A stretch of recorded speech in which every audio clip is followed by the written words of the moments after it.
We'll start our first lab practical. So I'm just introducing the unified modeling language to all of you. So shall we start with unified modeling language? This is done. So this unified modeling language will be used as an language for our this subject BTCS 602. So what is an this is, we'll go for just quick introduction and then we'll go for some modeling diagrams. So we'll start with the unified modeling language. So a unified modeling language is just an standardized modeling language nowadays. It will be used by many object-oriented programming methodologies, and it helps to visually represent your overall system. What are the users of your system? What are the rules and the action that is being performed by the different artifacts in your the system? And it is widely used, and suddenly it becomes a standard for all industrial standard for all object-oriented technologies. So in this unified modeling language, we'll cover two types of diagram. First is behavioral diagram and second one is structural diagram. So in case of behavioral diagram, we'll look activity diagram, use case diagram, interaction diagram, then communication and sequence diagram. And in structural diagram, we'll go for class diagram, then object diagram, component diagram, and deployment diagram. That's all we'll cover. Although we are having multiple diagrams also, but we'll not cover in our syllabus. So these are main diagrams. So starting with the history, so it is started in early 19 in mid of 1990s. So in before 1990s, we are having different methodologies available, as I discussed in the origin of object oriented methodology. So in parallel, a unified modeling language is also being developed. So we are having different methodologies available. They are being integrated with some efforts by Mr. Grady Booch and Mr. Jim Rambach, that is being covered as an object modeling technique in the last lecture. So all this been integrated in the 1995. So before this is fragmented, and then we integrate or the unification of all those sorts of thing, and so we say that this is an unified process. So then son Eva Jacobson in 1996 gave some standardization, let unified modeling language 0.9, and then with 1999, so that it becomes an industrial standards for all sorts of things. So and currently we are having UML 2.8 as a current version in 2020. So this slide has been taken from the visual paradigm. So this visual paradigm is also an UML tool for the use. So you can use this in our syllabus. I will use star UML. So I hope that you are all already downloaded that from staruml.io from your site. So we'll cover this. So just a quick review. I will go for UML. So it provides an it is a widely used language, widely used visual modeling language. It is very expressive. So you can develop and exchange your thoughts from different phases that are being available, and it certainly being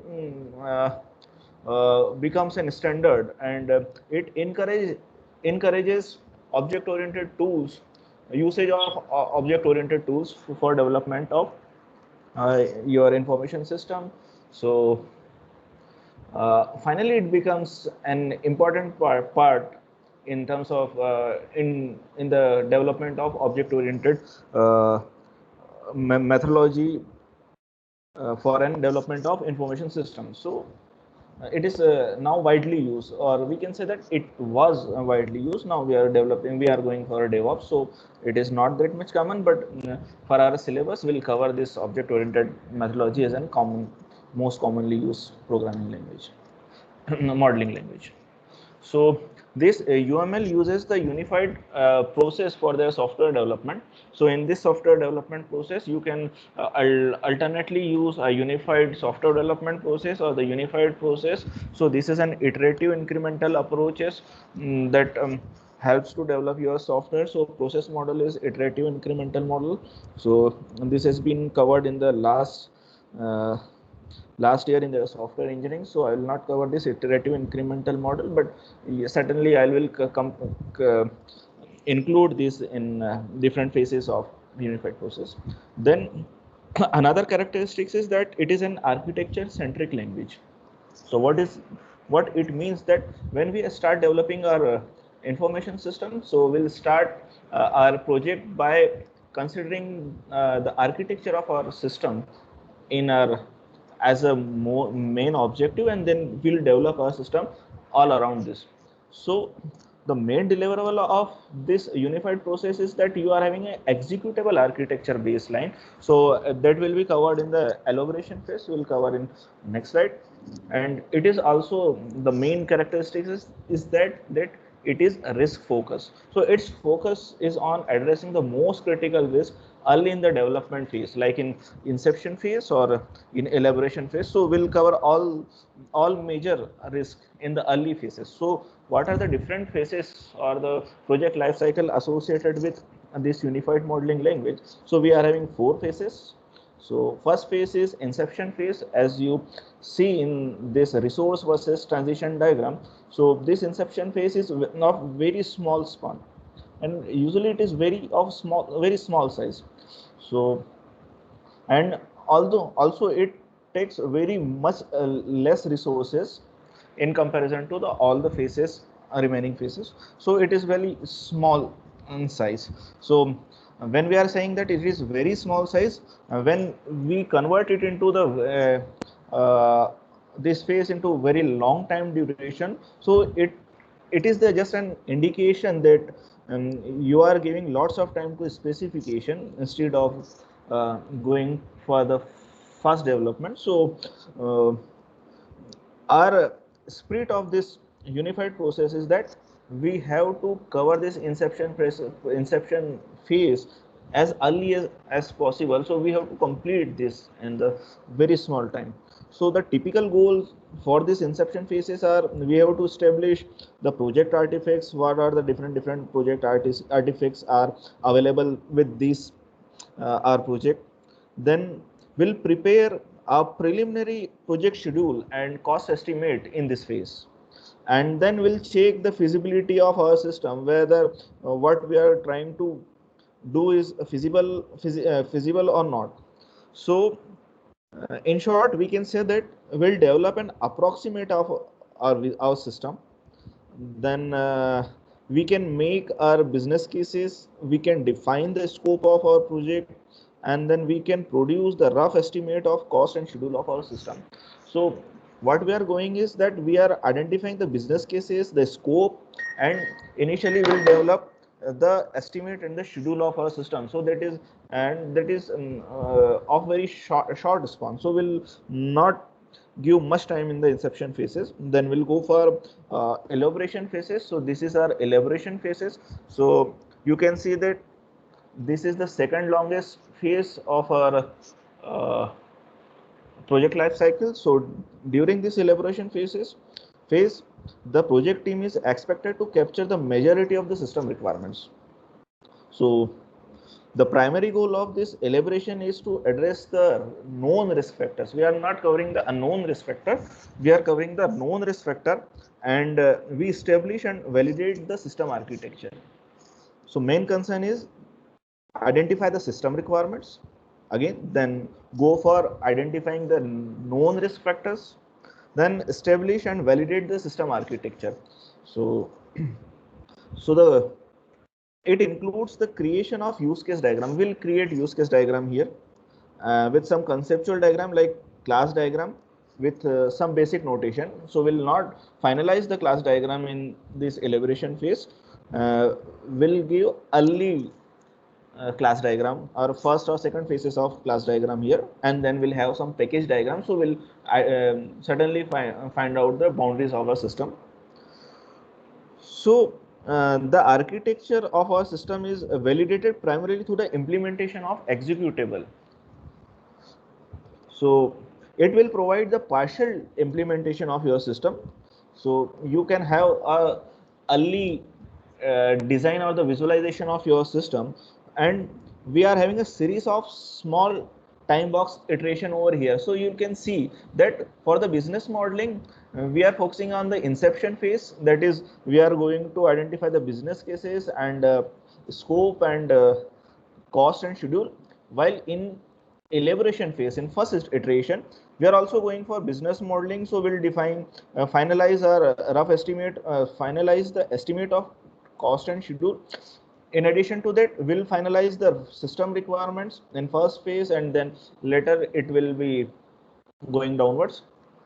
Then we'll identify the system requirements, then identify the system architecture over here, and develop use case diagram. So use case diagram is just a realization of your your user requirements, or the functional and non-functional requirements, sorry, functional requirements. And finally we develop here the package diagram in small box of iteration over here.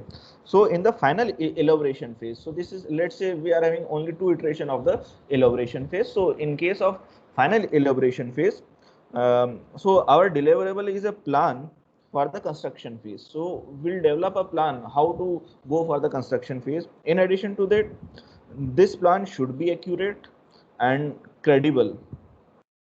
So, and we'll identify the significant risk factors that are being associated. So in this case, in case of inception, we'll find the known risk factors, sorry, we'll find the known risk factors here in the early phases, and then we'll finalize the unknown risk factors over here in the elaboration phases. So you can see that this is just an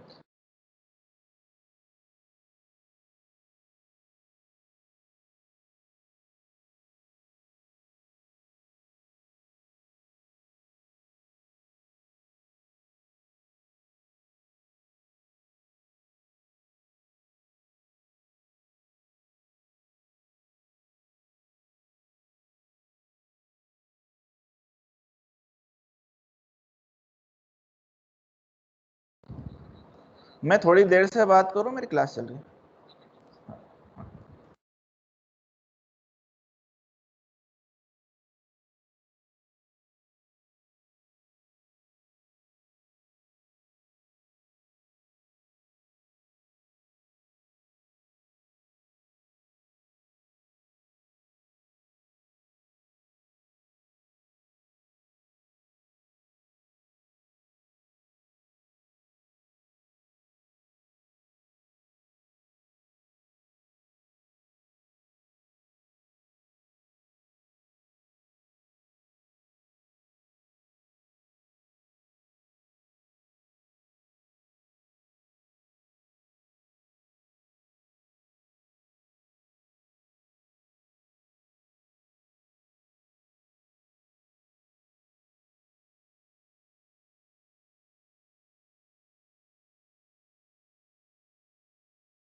Okay, am I audible this time? Hello? Yes, sir. Okay, fine. So Yes, sir. I was, okay, let me check where was uh,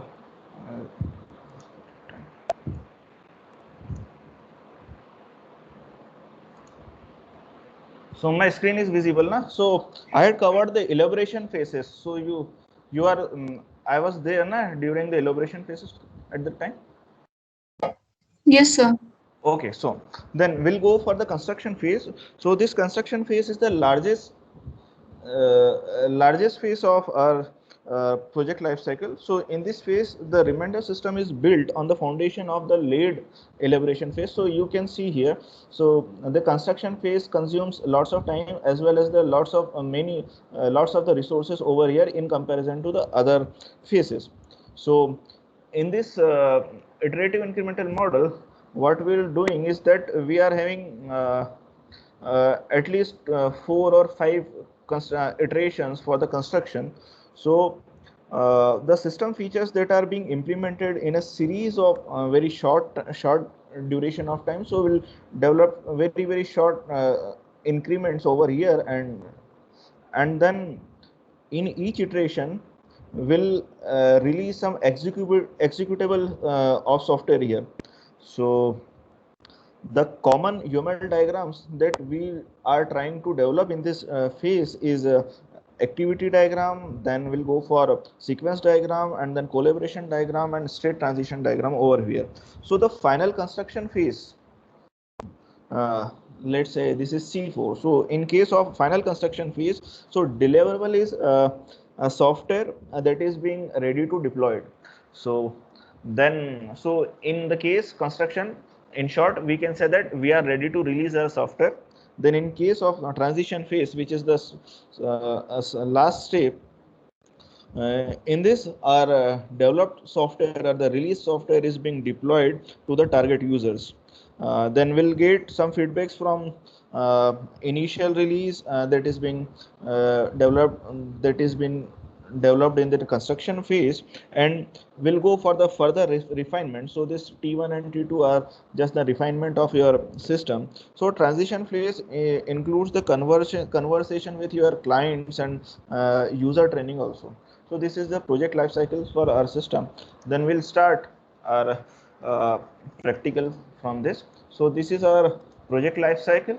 So in this project life cycle, what we are trying to do is we are having requirements here. So these requirements are being available as a GUI storyboard, or just like in a storyboard. So these are being written in the, then we'll go for either the dynamic diagram or the static diagram. So usually in general cases, lots of people goes to use case diagram and then develop sequence diagram. So a question, last day we are in question from Nikita that when we have to identify that what diagrams should be developed. So first we'll develop use case diagram, then we'll go for sequence diagram and goes for some iteration, and then we'll go for static diagram. So this is our simple project life cycle. So we'll start with a domain modeling. Instead, when I say that we'll start a use case model, instead I am focusing on the domain model. So I will start from here. This is domain model, and I will cover why we are going for domain modeling. So start with the domain modeling. So consider a case, consider your IT team. So we are having number of people either who speaks Hindi or speaks English or some other languages like German, French, and so on. So every time, let's say a Hindi person is speaking, so a Hindi person or the German is speaking, so it is having a fixed size of vocabulary for English. So common language, let's say we are in common languages English. So Hindi person or the German language person is having a fixed amount of English vocabulary, although we are having very large size of English vocabulary. But yeah, if I'm not a native English speaker, so we are having a small size of vocabularies. So when he tries to speak something, so every other people takes something important or find out what is the main important point of their conversation and try to understand in uh, as per their understanding.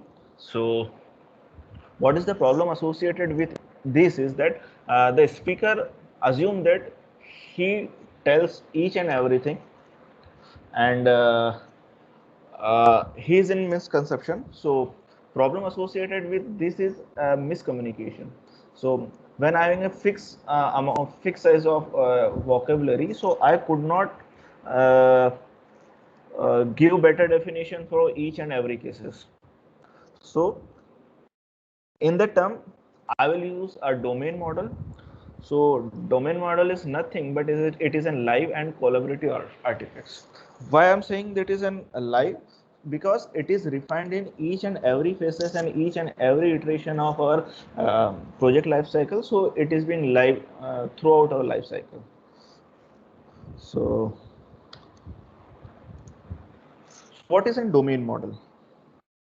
So as just mentioned, the domain model is essentially a project glossary or the dictionary or the vocabulary for all the terms that is being used in our project. But a domain model is something better than a glossary or a vocabulary, because it shows graphically how all the different terms that are being related in our project. So we can say that it is just as simply a class diagram, but this class diagram is without some attributes and without their properties and behaviors. So we'll draw just a line between different classes to make the relationship between different classes. So this model shows the aggregation and generalization relationships and some association relationships, not more than that. So again, question is that why we are going for this domain model instead of use case diagram, where lots of suggestions has been given from different gurus. So the answer is that when we write a use case, uh, we are having some lots of suggestions from different person that we have to make it abstract, or we have to make it high level and ambiguous. So we are having lots of recommendation from this use cases, but as per my thought, uh, I will start this use cases uh, as this use cases should be written in the context of object model. So when I write our use cases, I need to come up with the first attempt of the domain model.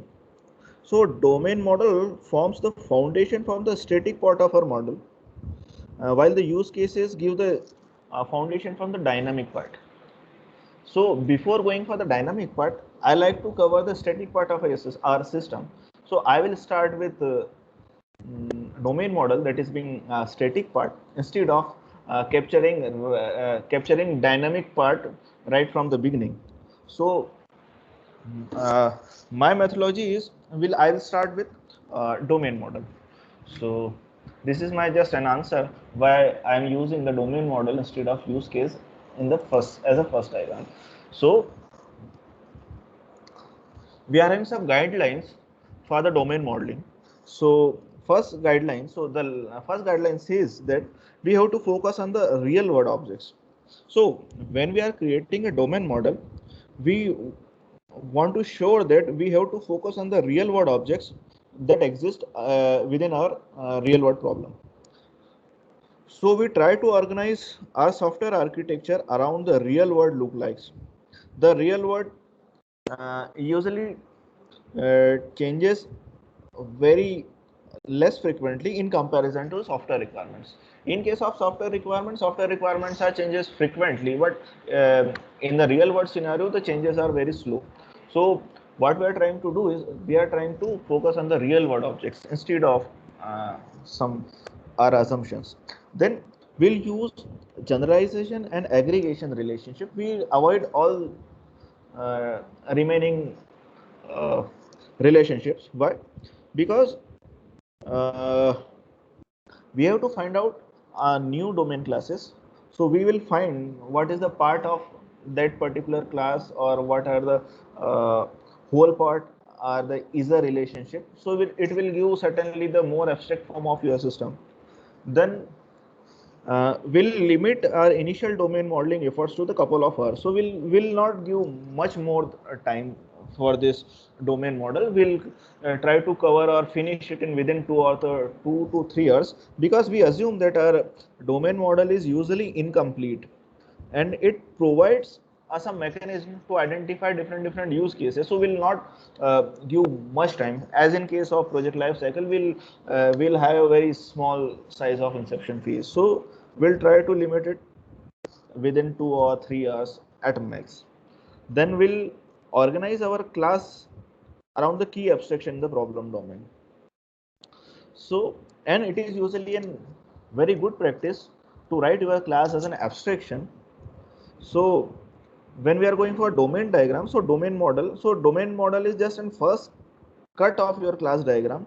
So it finally becomes the foundation of your final stable class diagram. So we'll try to implement this our problem domain as an abstraction of your overall system. Then the next thing is that we don't mistake our domain model for the data model. Why we are going for this? Because usually this data model and domain model look similar in visualization, but it has some uh, major what I can say that major differences in their implementation. So usually classes are very small and tables are very bigger.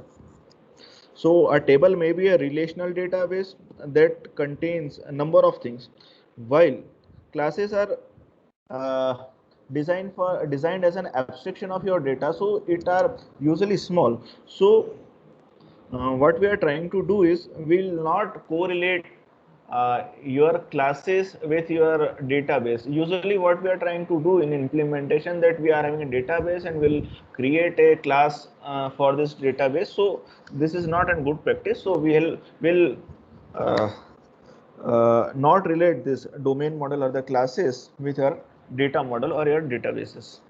Then don't confuse objects as a database table. Again, similar thing. And the object represents a single instance while your table represents a collective of things. So what we are trying to do is that your objects are single instances. So we'll again don't relate our database tables with our objects. Then we use the domain model as a project glossary. So if we are having ambiguous requirements, it seems that we are having some tough things with us. So we'll use a domain model as a first line of defense for this ambiguous requirements. So what we're trying to do is we trying to find out the main core concepts from this requirement. So in our practice, what we are trying to do is we'll try to find out different nouns from your requirements, and then we'll go for modeling a domain model. Then before drawing your use case diagram, we like to draw our domain models. So it will give a basic foundation for the system as a static part instead of going from dynamic part right from the beginning. Then when we are starting with the domain model, we don't expect this domain diagrams are the final class diagram, because this final classes are being stable in the later part of the elaboration or the construction phase. So we start with some incomplete classes. So these incomplete classes are assumed to be the domain model. Then finally, don't put your screen and the GUI are as a classes for your domain model, because it usually these are not our classes. So let's start with some requirements. So let's say we are having an example of the internet bookstore. So यहाँ देखिएगा मैंने कुछ words को highlight करा है. यहाँ मैंने जैसे जिन जिन वर्ड्स को हाईलाइट करा है उन वर्ड्स को मान के चलिएगा कि ये हमारे डोमेन के लिए कुछ इंपॉर्टेंट आइडेंटिटीज हैं. तो will start with our requirement. So this are GUI story board. So from this storyboard, let's say a bookstore will be web-based initially, and it must have a sufficiently flexible architecture that alternative have front ends and may be developed. So we are having swings and applets and web services. So right from beginning, we are having some architecture centric focus is available, that we are using swing and applets or the web services, and it is usually in web based. So for this we have some important keywords. So this important keyword is just an bookstore. So this will be one of the artifact of our domain model. Then the second says that the bookstore must be able to sell books with orders accepted over the internet. So again, we are having three important terms. First is book, second is order, and the internet. We are not going to make the relationship, but we are just finding the important terms. Then we are going for, that is the user must be able to add books into the online shopping cart and prior to checkout. So we are again having two important terms, what is the shopping cart and the checkout. Then similarly, the user must be able to remove the items from the shopping cart. So this is just a requirement specification over there. So in your first practical, what you have to do is you have to you have to take an uh, any project, write the specification, or these are the different problem statements over here. So take an problem statement, then write requirements for that software, and then identify the different important terms over here. So the next requirement is fourth one, the user must be able to maintain wish list of books so he or she wants to purchase. Again, then we are having some important term, that is wish list. Then we go, the user must be able to cancel order before they have been shipped. So these cancel orders are related to the order, so we are not making this as an important. Then again, the sixth one is the user must be able to pay by credit card or the purchase order. So we are again having two important terms, either we can pay by a credit card or by pay by some purchase order. So this is PO. Then it must be possible to user to return the books. So we are don't have something important over here. Then the eighth one, the bookstore must be embedded in associated partners website.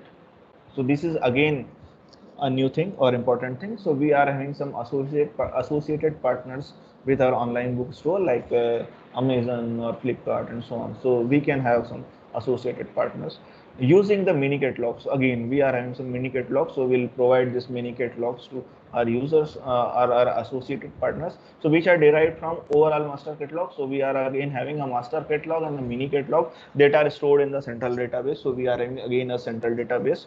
So again, the important thing, so important thing is associated partners, mini catalogs, master catalogs, and the central databases. Then uh, again, a sub requirement that the mini catalog must be defined in the XML. So these are the architecture centric information. So this be defined in the XML and they will be transferred between this. So external system. So we are providing some XML services or JSON services to our associated partners. Then the shipping fulfillment system shall be carried out via Amazon Web Services. So again, we are having some architecture specification over here. Then shipping full fetch system is again an important thing. So we have to fulfill the shipping orders, and this order will be delivered through some shipping full fetch system. Then the next requirement, the user must be able to create customer account so that uh, the system remembers the user detail, that is name, address, credit cards, and details at login. So we are not going for the details here. So in case of domain diagram, we are not no, we are not focusing on the attributes and the properties of classes. So we are just taking the important terms, or we are identifying the different domains of our system. So here is the key idea is that we are looking for the nouns here. So we are having nouns, so we can find out domains as a nouns from our system. So our system shall maintain the list of accounts. So these are different requirements over here. So when you download my video from the YouTube, so you can find out the different requirements over here. So these are different requirements are available here. So you can go for this. So these are different requirements are available over here. So I will provide all those requirements in some text form in your team. So finally, we are having some different important terms over here. So this is associate partner, author, book catalog, book details, book list, book review, bookstore, category, checkout, credit card, customer accounts, customer rating, database, editorial reviews, and so on. So we have identified this near about 1, 2, 3, 4, 5, 6, or 23 items as an important domains for our system. So now we are the first thing is that we have to identify the main domains of our system. So this is how we identify the main domains of system. So we can say that these are some classes for our system, or the some initial classes. We had not identified the attributes and the properties of properties and the behavior of these classes, but we are having we just initially identify which are the main classes or of our system. So we'll model it as a domain diagram. Now after updating, let's say associated partner and author. So we maintain this associate partner, then author, then we are having a book and book list. So in our uh, table, so we are having book catalog, book details, and book list. So all this being aggregated into a one part. So this isn't just a book list. So we'll remove book catalog, book details. Okay, because these are being available in the book list. So we are removing this. So we are going for refinement of our list. So we are just updating our list. So what we are trying to do is we have to combine or aggregate all sorts of things into a simple domain. So again, we have category, we are having checkouts. So we are having category, we are having checkouts, then we are having credit cards here, then we are customer account, customer rating. So all those sorts of things are being available for us. So we just refine our list. So in this practical, what you have to do is you have to identify, you have to write the specification of the problem statement of for your system. Then you have to go for this detailed explanation or detailed requirement for your system for the problem statement. Then we have to identify different domains, and after identifying a domain, we'll draw the first pass domain diagram. So this customer is an actor of our system. So this is a representation of actor. So we'll represent our actor like that. So this actor is just a user of our system. So customer has, so this is an aggregation relationship. So in the guidelines I said that we are having to, we will use only two types of the relationship. First is an aggregation relationship and second one is generalization relationship. So in case of, I divided this class domain diagram into two parts because it is not visible in a single slide. So I'll taking this as a customer part. So as a customer part, so customer has a account and customer has a customer rating about something. So we are not going for the some association relationship, but yes, we are having customer account. So customer has a customer account and customer has a customer rating. Again, a master account list has a account number. So this is an has an account number. So we are having a master account list and we are having customer account. So this customer account is a part of master account list. So this is a whole and this is a part relationship. Then we are having some orders. So master account list has different orders available. So this, in this order we are having, this order has a checkout, this order has purchase, this order has credit card, then shopping cart has orders, then shopping cart has a line item. So we have two line items. So this is just a domain diagram for our first part. So now we'll go for the seller. So again, a seller has a mini catalog that we had identified. Then this mini catalog has a book. So we are having some books.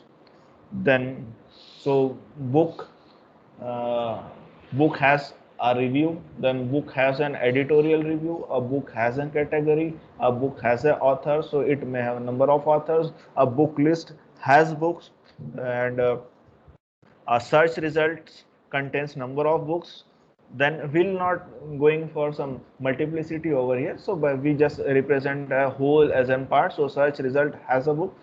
We don't go for the book has a search results. Instead, we are going for the search result has number of books. Then we are having a master book catalog over here. So we are having overall book. For a seller, we are having a small catalog, but instead, in usually we are having master book catalog from number of sellers over here. So this is just an master catalog. Then we are having some wish list. So a wish list has number of books. So this is just an first pass of domain diagram. Then we are having some updates. So what are these updates? So we are having some updates that order has an order history. So order history has an order and customer account has an order. So we'll identify some new relationship between different orders. So customer account is related with orders. So these are how these are related. So these are related through an order history. Then we are having some books. So books are available in different stocks, and these stocks and the warehouse has a stock, and this warehouses dispatches your book. So we have some dispatch record over here. So because we have to contain the shipping addresses and shipping fulfillment system, so this dispatch defines the functionality of your shipping fulfillment system. Then the remaining part of that is we have some books, and books have catalogs. So book catalog, master book catalog have some book catalog, and book and mini catalog also have some books. So these are some simple relationship. In addition to that, we are having some classes also. This is associate partners, the shipping fulfillment system, a database system, and the search method. So initially, if we don't have some relationship, so we can identify that these are different classes, and we'll identify all those relationship later in the different iterations and different phases of our project life cycle. So instead, when you are not comfortable, just put in classes and try to identify if there exists a relationship between different classes. If you are not comfortable to draw an relationship, then leave it. We'll define this relationship in the later part of project life cycle, or different iterations over there. So now we have some another refinements over here. So order has payment system. So we had not covered the payment system here. So payment system, payment type is either by the credit card or the purchase card. So we have some generalization relationship here. So we can pay by, so payment system, so order has payment system and payment system. So credit card is a type of payment system, agar our purchase order is a type of payment system. In addition to that, we are having some book lists available. So yeah, any questions? Fine. Okay, then I think we are having sufficient time. So and this is an last class, na? Hello. Yes, sir.